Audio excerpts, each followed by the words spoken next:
भव्यात्मा।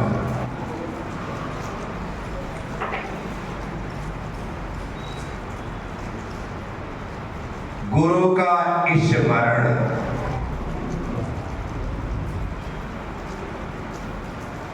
रण मरण से हो तो भी स्मरण ही बचाए।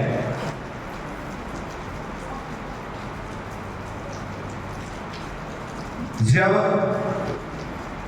गुरु का स्मरण इतना कमाल करता है तब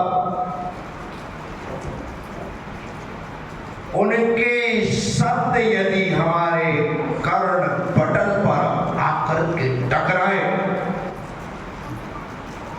तो मान करके चलिए कि वे शब्द कर्ण से नहीं टकरा रहे हैं, अभी तो वे कर्ण के स्थान पर कर्म से टकरा रहे हैं जो उन्हें जोर जोर करने की शक्ति और सामर्थ्य रखते हैं। क्या शब्द कर्ण से टकराते, लेकिन गुरु के शब्द कर्म से टकराते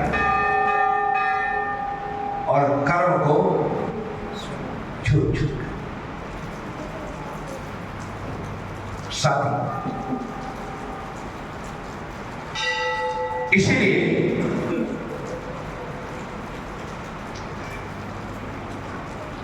पूजा, अभिषेक, भक्ति, पाठ, जाप आदि छोड़ना पड़े तो छोड़ देना, लेकिन प्रवचन कभी मत छोड़ो।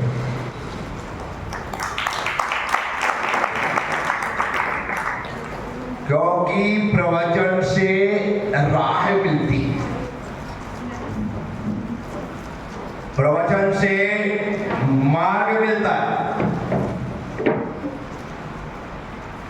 प्रवचन से सद्बोध होता है,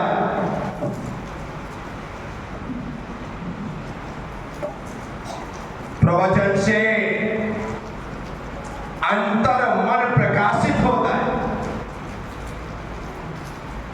यही वजह थी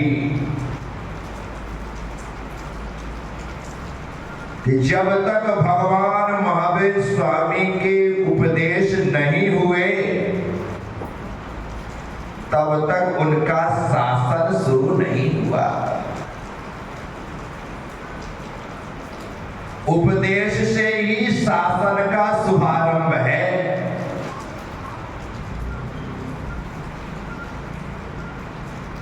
66 दिन तक केवल ज्ञानी समशरण के मध्य में विराजमान है। सभी श्रावक श्राविकाएं, देव देवियां वहां पर भगवान को टकटकी लगा करके देख रहे, देख तो सकते हैं लेकिन सुन नहीं सकते। क्यों? क्योंकि भगवान बोलने केवल ज्ञान के प्रकट होने के बाद भी ऐसी स्थिति। अब भगवान बोल क्यों नहीं रहे? भगवान बोल क्यों नहीं रहे? क्यों? गणधर का अभाव है, इसलिए भगवान की दिव्य देशना, परंतु यह सिद्धांत नहीं है। भगवान का उपदेश गणधर के अभाव में नहीं होता है। क्या ये सिद्धांत?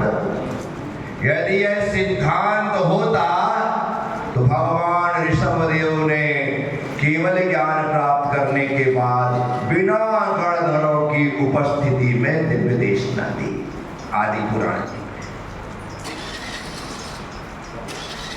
बिना गणधर की उपस्थिति में दिव्य देशना। जब भगवान ने उपदेश दिया तब भव्य जीवों को वैराग हुआ। जब वैराग हुआ तब वृषभसेन आदि ने दीक्षा ली। जब दीक्षा ली तो उनके उपदेश के बाद वे गणधर के पद पर आसीन हुए। इसका अर्थ है भगवान महावीर स्वामी का उपदेश इसलिए नहीं हुआ क्योंकि गणधर का अभाव था। ऐसा यह एकांत नियम सिद्धांत नहीं है। पर इस बात को कहने के बाद मैं फिर कह रहा हूं कि भगवान की दिव्य ध्वनि के पहले गणधर का होना आवश्यक है। पहले तीर्थंकर के लिए नियम नहीं है, लेकिन पहले तीर्थंकर के बाद प्रत्येक जो तीर्थंकर होंगे उनके लिए पहले गणधरों का होना एक पहले तीर्थंकर के लिए नियम। तो भगवान महावीर स्वामी का 66 दिन उपदेश नहीं हुआ तो हकीकत में गणधर के अभाव की वजह से, क्योंकि जो ज्ञान की दिव्य किरणें, ज्ञान की दिव्य रश्मियां जो प्रकट होने वाली हैं, उन्हें कलेक्ट करने वाला, एब्जॉर्ब करने वाला भी तो कोई होना चाहिए, अन्यथा वह ज्ञान प्रकट होने के बावजूद भी हमारे कल्याण का कारण नहीं बना। माना कि भगवान जब दिव्य ध्वनि खिलती है तो सभी जीव अपनी अपनी भाषा के अनुसार भगवान की वाणी को सुन लेते हैं और इसमें गणधरों का कोई इंटरफियर नहीं होता। मैं बैठ करके सुन रहा हूं तो मैं डायरेक्ट सुन करके समझ रहा हूं। तो गणधरों का काम क्या है?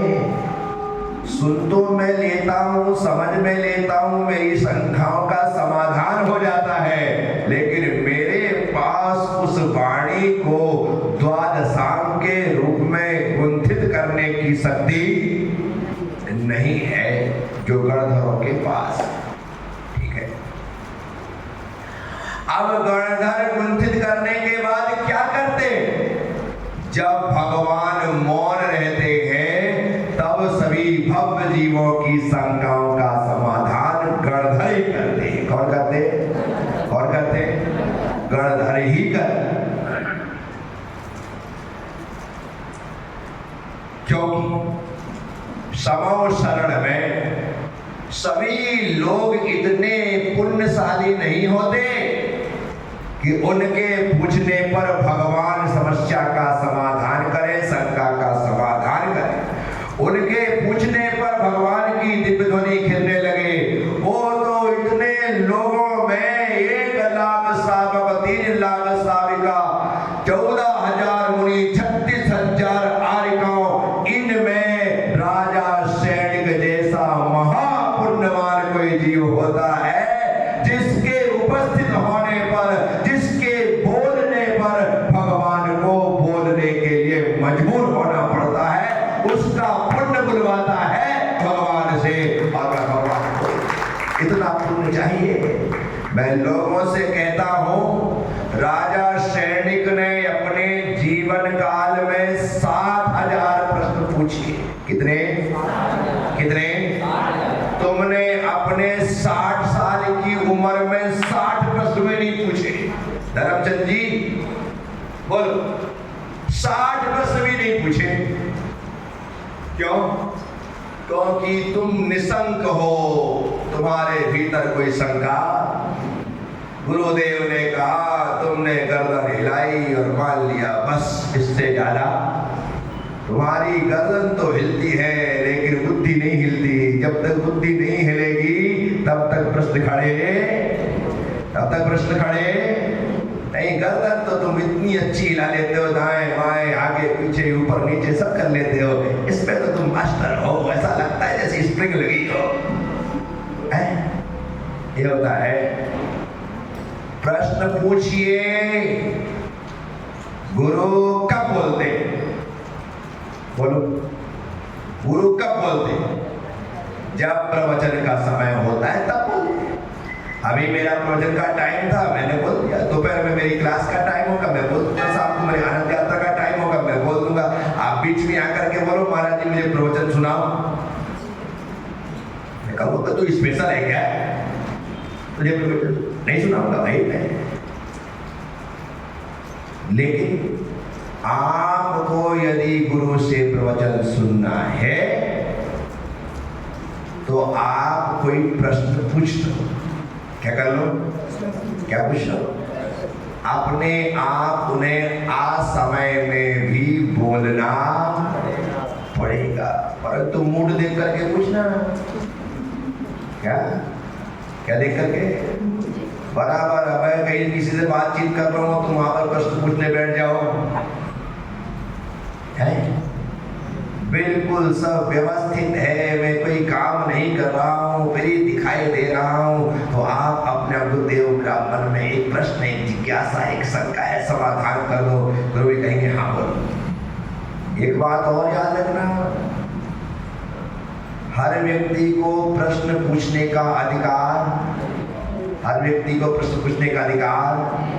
प्रश्न वही पूछे जो गुरु को प्रसन्न करे। क्या करे? प्रसन्न किए बिना प्रश्न मत पूछना। क्या? गुरु को प्रसन्न किए बिना प्रश्न मत पूछना।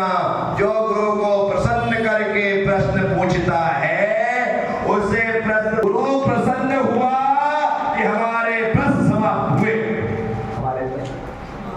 हमारे अब कुछ बचे ही नहीं ना? कुछ बचा है क्या? नहीं। गुरु प्रसन्न नो, गुरु कृष्ण खुश उस दिन। अब कोई भी तिथि हो, कोई भी वार हो, आंख मूंद करके काम प्रारंभ कर दो, क्योंकि आज गुरु खुश है, इसलिए अपना तो आज ही गुरु खुश है, ये मान करके चलना। साथियों, मैं आपसे प्रश्न पूछने की आदत डालो, परंतु घिसे पिटे प्रश्न मत पूछना।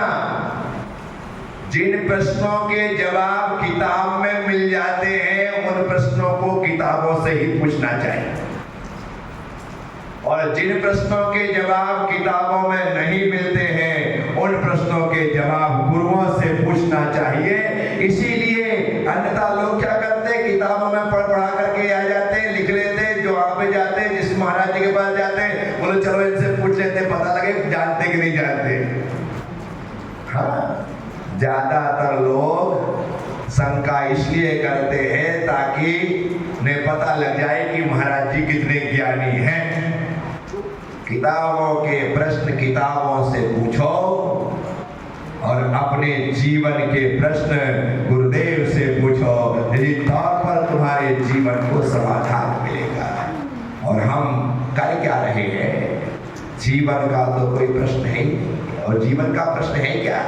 कहाँ गुरुदेव? 40 साल की उम्र हो गई, 50 साल की उम्र हो गई, 60 साल का हो गया, 65-70 साल का हो गया, संसार में रचा बचा।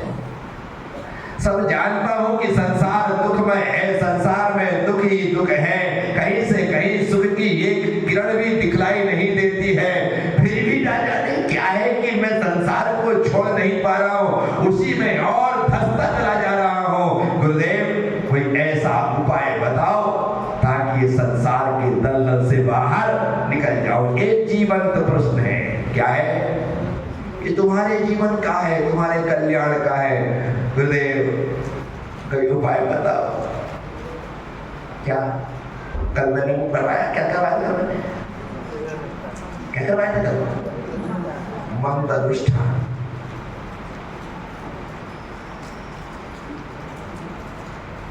ऐसा कानों कान पूरे शहर में खबर फैल गई और सभी लोग, एक तो हद तब हो गई, एक व्यक्ति शादी के लिए श्रीफल लेकर के आया, उसने बराबर किया, मेरे पास मैंने कहा मंत्र बात बताऊंगा, कमरे में आना, वो आशीर्वाद लेने आया, मैंने आशीर्वाद दिया और महाराज से उसको देखा, मैंने जिज्ञासा पूछा, भैया उम्र कितनी है? क्या पूछ लिया? तो मुझे ज्यादा लग रहा था, तो महाराज से ज्यादा नहीं, 48 साल। क्या मैंने कहा भैया या तो तू मेरे संग में भर्ती हो जा या आरएसएस में चला जा, बेचारा मन ब्रह्मचारी बन करके है। अभी उम्र शादी की थोड़ी है। ऐसी उम्र में जाकर के सोचना भी नहीं चाहिए। क्या नहीं सोचते? एक तो आजकल क्या हुआ ना, इतने नाटक बढ़ गए लड़के लड़कियों के। नहीं अभी तो उम्र ही क्या हुई है, अभी तो टाइम ही क्या हुआ, अभी 28 का ही तो हूँ। अरे 28 की उम्र में पहले के टाइम पर 8-8 साल के बच्चे खेलते थे है? और हमें लगता है कि एक उम्र ही क्या है, 29, 30, 31 साल तक अभी करते हैं, थोड़ा जॉब कर लेते हैं, थोड़ा वो देख लेते हैं, ऐसा समय निकाल लिया। जब तुम्हारे घर में रिश्ते आते थे तब तुम नाटक करते थे। अभी नहीं ना मम्मी बहुत जल्दी है, थोड़ा और करके करते हैं। अब तुम बेटा पहले सही टाइम पर तुमने रिएक्ट किया और उसके बाद लोगों ने तुम्हें रिएक्ट करना प्रारंभ किया, और अब तुम्हारी यदि धोखे से शादी हो गई तो रिएक्ट सही होगी। क्या है? एक समय है। क्या है? भारतीय संस्कृति में हर चीज का एक समय होता है। हम जब पहले बचपन में उस समय गाना सुनते हैं, तू 16 वर्ष की मैं 17 वर्ष का, सुना नहीं सुना गाना? बोलो अभी तक सुना क्या? अरे वाह। एक उम्र होती थी। क्या? वैसे तो टीन एज जो है ना, वो भारतीय संस्कृति के अनुसार से टीन एज जो हो जाती है वो शादी की उम्र हो गई। लड़की जब मेंस से होना प्रारंभ हो गई है तो समझ जाओ लड़की बड़ी हो गई। देश में कुछ ऐसे राज्य हैं जहां पर पहली माहवारी को बड़े त्योहार के रूप में मनाया जाता है। क्या मनाया जाता है? ये दक्षिण के ऐसे राज्य हैं जहां त्योहार के रूप में मनाया जाता है। बच्ची आज पहली बार ससुरा हुई है, ऋजुमती हुई है, अब उत्सव मनाया जाता है। उसको छठवें दिन स्नान कराने के पश्चात ढोल ढमाके के साथ सब मिलकर के श्रृंगार करके सजा धजा करके मंदिर लेकर के आते हैं, उसे तिलक लगाया जाता है। क्या क्या होता है? बहुत लड़की बड़ी हो गई। क्या हो गया? बड़ी होने का मतलब क्या? वहां एक बोला जाता है कि बड़ी हो गई। बड़ी होने का मतलब क्या है? अब ये विवाह के संतान को जन्म देने की योग्यता आ गई। ऋजुमती होना, ससुरा होने का मतलब ये 12 साल में, 13 साल में, 14 साल में जब उसने वह अवस्था को धारण कर लिया है तब तो इसके भीतर इतनी योग्यता है कि वो संतान को जन्म दे। मगर की सरकार ने 18 और 21 साल निश्चित कर रखा है, परंतु जिनकी शादी होना है उन्होंने तो 28-30 साल निश्चित कर रखा है। क्या कर रखा है? खुद ने। या तो आप इस संसार में फंसिए मत, उलझिए मत। सही समय पर विवाह होता है ना, तो हमारे दादाजी को सोने की सीढ़ी चढ़ने का अवसर मिलता है। क्या? सही समय पर विवाह हो तो। अब अधेड़ उम्र में कोई शादी करे तो दादा पिता भी निपट जाए है? सोने की तो क्या, लोहे की सीढ़ी भी न चढ़ पाए। मजाक मत समझिए, मैं समाज की इन विसंगतियों पर कुठाराघात करता हूं, उन पर बात करता। इन पर सोचना पड़ेगा। पढ़ाई लिखाई नौकरी आदि इतनी हावी ना हो जाए कि हमारी जो संस्कृति है, जो हमारे परिवार की व्यवस्था है, वो भी बिगड़ जाए। अरे रिटायरमेंट होने के पहले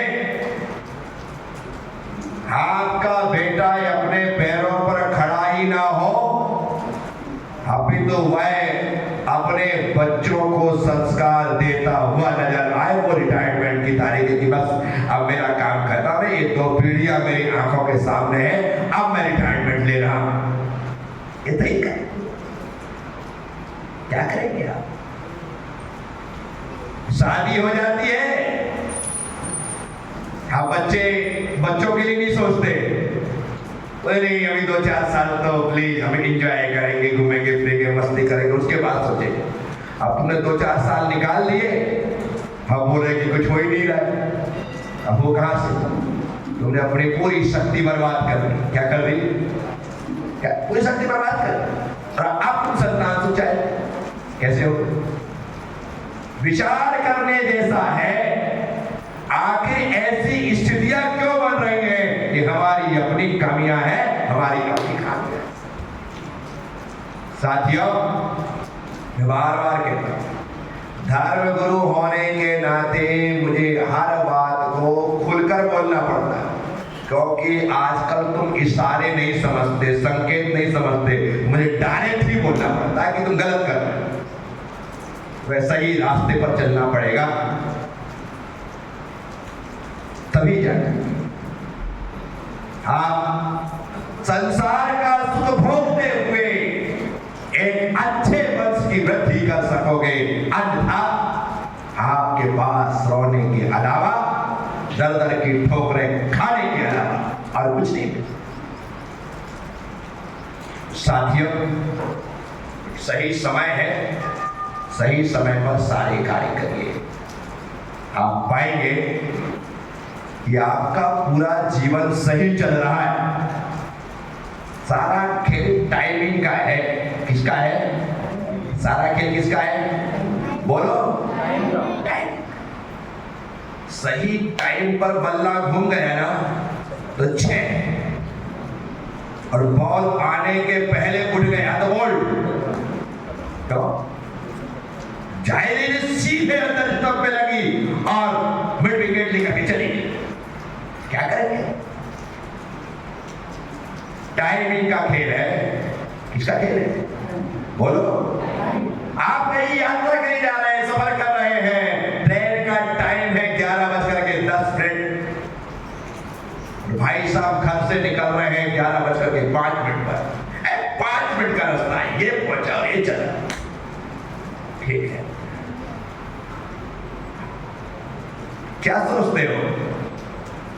जहां से आप जिस रास्ते से जा रहे हो, आप जब निकलोगे तो सारा ट्रैफिक एक तरफ हो जाएगा, कहेगा साहब जा रहे हैं। याद रखना, छिंदवाड़ा में साहब सिर्फ कमलनाथ ही है। अरे यहां पर वो नहीं कर सकते। अब तुम अपने आप को साहब समझो तो क्या होगा? कहीं ट्रैफिक जाम हो गया तो तुम्हारा ट्रैफिक जाम होगा, ट्रेन का कोई ट्रैफिक जाम वो तो बराबर 11:10 पे आएगी, 11:12 पर। अब क्या करोगे? रखे रहो तुम्हारी कन्फर्म टिकट। ये टिकट तुमको मुबारक। खेल किसका है? किसका है? टाइमिंग का। कल मैं हार के लिए निकला, एक चौके वाला पड़गाने नहीं आया। सारे साधु संग सब पड़क गए, निकल गए, एक पड़गाने नहीं पहुंचा। मुझे बाद में बताया तो पड़गाने नहीं आया। क्यों? उनको लगा कि रोज की तरह आज इतना बड़ा कार्यक्रम है, हो सकता है 11 बजे हो। वो अपनी घड़ी के हिसाब से चल रहे हैं और अपन तो अपने हिसाब से चल रहे थे। सबका पड़गान हो गया, बेचारे को पता लगा कि सबके क्या किसका खेल है सारा? बोलो। आपको आधा घंटे पहले तैयार होना है। आपको ट्रेन भले 11:10 पर आती है, लेकिन आपको 10:40 पर स्टेशन पहुंचने का टारगेट बनाना है। मैं प्रवचन के लिए भले 9 बजे आऊं, लेकिन आपको यहाँ पर समझदार हो तो 8:30 बजे, 8:45 बजे आकर के स्थान ग्रहण करना है। पर समय उल्टा आ गया। अब तो प्रवचनकार को, कथाकार को इंतजार करना पड़ता है, और आप लोग घर में आवाज सुनते कि हाँ पंकज की आवाज बंद हो गई। क्या हुआ? अब खत्म हो गया, नंदन की आवाज नहीं आ रही है, कोई ढोलक नहीं बज रही है। अब चलो, अब चलते हैं प्रवचन सुनने। क्यों? पिक्चर देखने जाते हो? बोलो ना हाँ या ना। क्या हाँ? टाइम पे जा रहे हो ना? अरे रेस्टोरेंट में लोग खाना पढ़ने जाते हैं ना सैटरडे संडे, आधा घंटे इंतजार करना पड़ता, 1 घंटे नामी ग्रामी है तो 1 घंटे इंतजार करना पड़ता। मुंबई आदि चले जाओ आप डोसा वोसा खाने के लिए, 2-2 घंटे बैठना पड़ता है घाटकोपर में। क्या हुआ? अब नंबर आएगा। उन सब चीजों में इंतजार कर सकते हो, जहां इंतजार करना चाहिए तो वहां इंतजार नहीं कर पाते हो। कैसे तुम्हें उपलब्धि होगी, कैसे प्रवचन तुम्हारे कल्याण के कारण बनेंगे, बताओ मुझे। शब्द गुरु की बात है, गुरुओं के शब्द, गुरुओं के उपदेश, गुरुओं के प्रवचन सबको नसीब थोड़ी। कल लोग आए, उनको गुरु के प्रवचन से कोई लेना देना था क्या? कोई लेना देना नहीं। आप तो श्रीफल दो, आशीर्वाद दो, हमारा उद्धार हो, बस ऐसा कह दो हम चले। अब अगले बार कभी फिर बुलाओगे तो फिर मिलेंगे, बाय, इसे निकल जाते हो। परंतु तुम जो लोग हो ना, श्रीफल वाले नहीं हो, तुम सिरफल वाले हो। क्या तुम सिरफल वाले हो कि हे गुरुदेव ये सिर आपके चरणों में समर्पित है, ऐसा आशीर्वाद दे दो कि बिना श्रीफल का सब कार्य हो जाए। वो लोग हैं, वो होना चाहिए। लोग तो बस फटाफट चमत्कार, 15 प्रश्न का जवाब देकर के लोग करोड़पति बनना चाहेंगे। क्या बनना चाहते? 15 प्रश्न का जवाब दो और करोड़पति बन जाओ। 16वें प्रश्न का जवाब दो, 7 करोड़ रुपए आपके पास। और मेरे भाई, उस 16 प्रश्न के जो जवाब देकर के 7 करोड़ जिसे मिलते हैं ना, एक पूरे केबीसी के सीजन में एक को भी 7 करोड़ मिल जाए तो बहुत बड़ी बात है। एक को भी मिल जाए। 16वें प्रश्न तक पहुंचना मजाक है क्या? पहले प्रश्न का जवाब तो इतने जल्दी लोग देते हैं कि पूछो मत। क्यों? जवाब ही इतना सरल होता है। गधे के डैश डैश नहीं होते हैं। 1000 में फाइन खा लिया। कितना सरल जवाब। पहला प्रश्न ऐसे ही होता है। पहला प्रश्न है, हाथी के दांत खाने के कुछ 1000 है। लेकिन जैसे ही वो 1 के 2 के 5 और 5 के 10,000 रुपए तक पहुंचते हैं, वहां तक तो ठीक है साहब। उसके बाद प्रश्न आ जाने वो कहां से लेकर के आते हैं, जिनको अपन ने तो ठीक है अपनी पुश्तैनी पीढ़ियों ने नहीं सुने, ऐसे प्रश्न लेकर के आते हैं। कोई 7 प्रश्न का जवाब, 15 प्रश्न का जवाब देकर के यदि करोड़पति बनना है, 1 घंटे के एपिसोड में काम हो सकता है, फिर तो अमिताभ बच्चन को लगेगा कि यार एक काम कर, तू यहां बैठ मैं वहां बैठता है। समझ में आ रहे? इतना सरल नहीं होता है। आप सोचो कि मैंने यूं आशीर्वाद दिया, तुम घर गए जाकर के दुकान में से फल लटका दिया और बम बम है बजाए? नहीं, श्रीफल को लटकाने से पहले अपने माथे पर गुरु कृपा प्राप्त करनी पड़ती है। समझ रहे हो ना? और गुरु कृपा प्राप्त हो जाए ना तो फिर श्रीफल नहीं, तुम्हारे घर में सर्वत्र गुरु ही गुरु दिखाई देता है। शब्द गुरु सुनना सीखिए। क्या सीखिए? सुनना सीखिए। 66 दिन तक भगवान मौन बैठे हैं और जैसे ही इंद्रभूति गौतम आकर के जैनेश्वरी दीक्षा ग्रहण करते हैं, दीक्षा लेते ही गौतम स्वामी ने क्या बोला था पता है? सही में?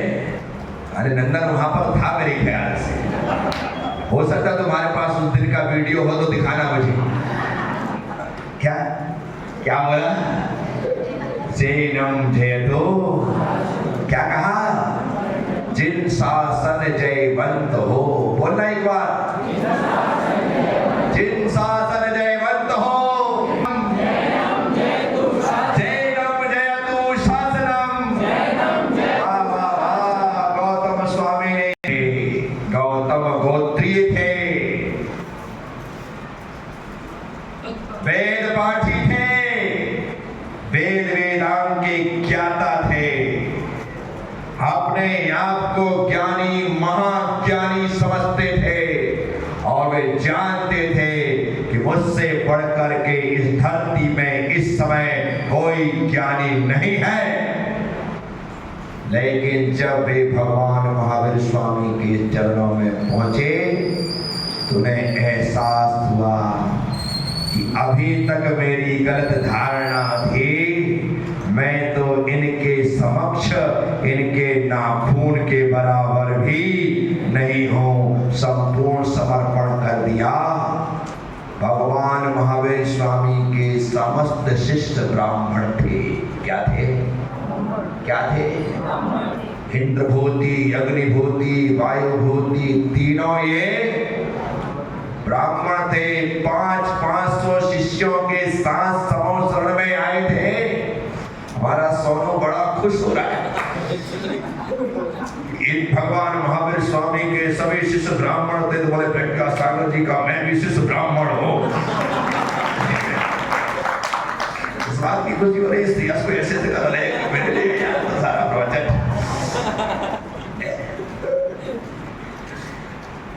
जैन धर्म किसका? जैन धर्म किसका? जो पाले उसका। जैन धर्म किसका? बोलो। जैन धर्म पूजा पद्धति का नाम नहीं है। जैन धर्म जीवन शैली का नाम है।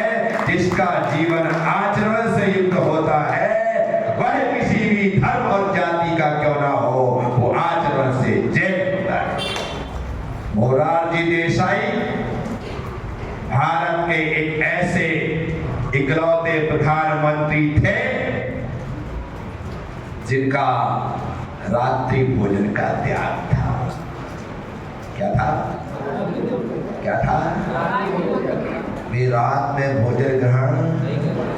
अमेरिका जब वे एक विशिष्ट मीटिंग में उपस्थित हुए थे तो जैसे ही शाम के 6 बजे वे अपने चेयर से उठे और भोजन करने चले।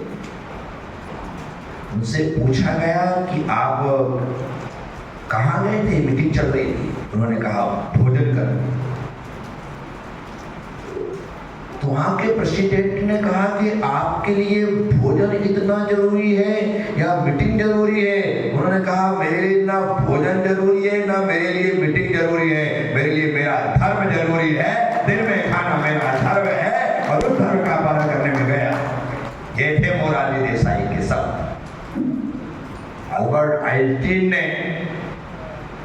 मृत्यु से पहले उनसे जब अंतरिक्षा पूछी गई कि आप को यदि पुनर्जन्म मिले तो आप क्या करना चाहते हैं? अल्बर्ट आइंस्टीन ने कहा था यदि पुनर्जन्म होता है और यदि मुझे पुनर्जन्म मिलता है तो मेरी एक ही भावना है, क्योंकि मैंने परमाणु बम बना करके जो पाप किया है उसका प्रायश्चित मैं कहीं नहीं कर सकता। इसलिए मुझे यदि पुनर्जन्म मिलता है तो सबसे पहली बात मैं भारत में जन्म लेना चाहता हूँ और भारत में भी जैन परिवार में जन्म लेना चाहता हूँ ताकि मैं अपने पापों का प्रायश्चित कर सकूं। ये अल्बर्ट आइंस्टीन के साथ। साथियों, सौभाग्य है तुम्हारा कि तुम्हें भगवान जिनेंद्र का यह निर्दोष शासन मिला है। जब यह शासन मिला है तो हमें इस शासन में जीते हुए गर्व करना चाहिए। देश की आजादी के 75 साल बाद इस अमृत महोत्सव के कारण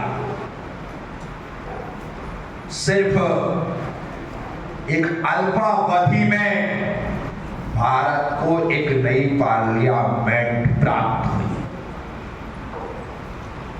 राष्ट्र मंदिर 75 साल बाद वह मिला।